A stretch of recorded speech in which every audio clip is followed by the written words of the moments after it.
আজকে তারাপীঠ থেকে বাড়ি ফেরার পালা। গতকালকে যে অটো ভাড়াটা 200 টাকা ছিল, আজকে সেটা তারাপীঠ মন্দির থেকে তারাপীঠ স্টেশন অব্দি 250-300 টাকা হয়ে গেছে। শেষমেশ আমরা 250 টাকাতে রাজি হই। বেঙ্গালুরু অমৃত ভারত এক্সপ্রেস চলে এসেছে।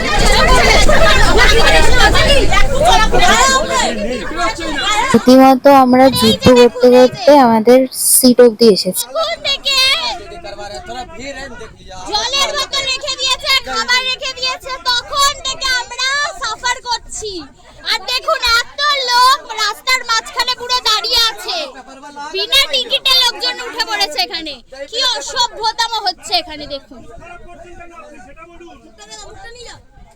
দেখুন কখন থেকে দেখছি আমরা, আবার এখানে বিনা টিকিটে একজন উঠেছে, আবার বলছে নাকি মার্ডার করে দেবে। কত সাহস এদের!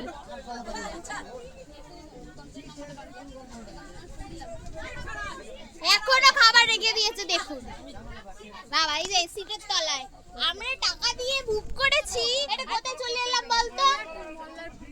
হ্যাঁ আমরা চলে এলাম আর্ধেক স্টেশনে সাফার করতে। উনি গিয়েছিলেন, উঠছিলেন না, ওখানে আমি কন্টিনিউ উনি দাঁড়িয়ে আছেন, উনি নড়বেন না ওখান থেকে। ওর বক্তব্য উনি ওখান থেকে নড়বেন না। এতক্ষণ পর টিটি এসছে দেখুন, বিনা টিকিটে আর্ধেক ট্রেনের লোকজন এখানে। কোনো জলের বোতল সরেনি, হাফ রাস্তা আমরা চলে এসেছি। উইদাউট রিজার্ভেশন চলে এসেছে লোকজন। আমরা রিজার্ভ করেছি কিন্তু লোকজন।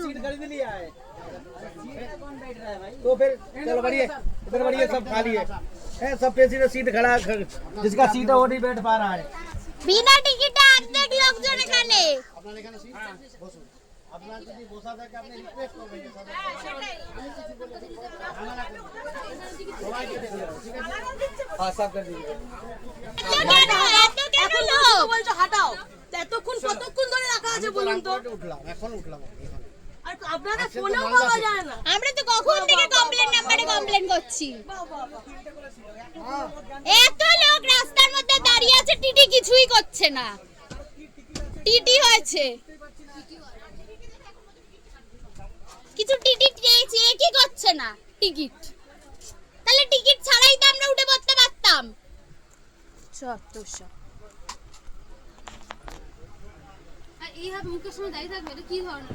কমপ্লেন নাম্বারে কমপ্লেন করা হয়েছিল, তো একজন আরপিএফ কে পাঠানো হয়েছিল। ওনাকে যখন আমি বললাম এই ট্রেনে তো মেয়েরা সেফই নয়, উনি আবার আমাকে বলছে হ্যাঁ এই ট্রেনটা মেয়েদের জন্য একদমই সেফ নয়, আর এই ট্রেনের প্যান্ট্রির লোকেরা খাবার রেখে বেশিরভাগ গেট ব্লক করে রেখেছে। ডানকুনি থেকে এখন আমরা শিয়ালদার দিকে যাচ্ছি। দক্ষিণেশ্বরের মন্দিরেরও দর্শন হয়ে গেল আজকে। সত্যি দিনটা খুবই খারাপ ছিল। দমদম ঢোকার আগে এখন ধোয়া উঠেছে। আজকের মতো টাটা।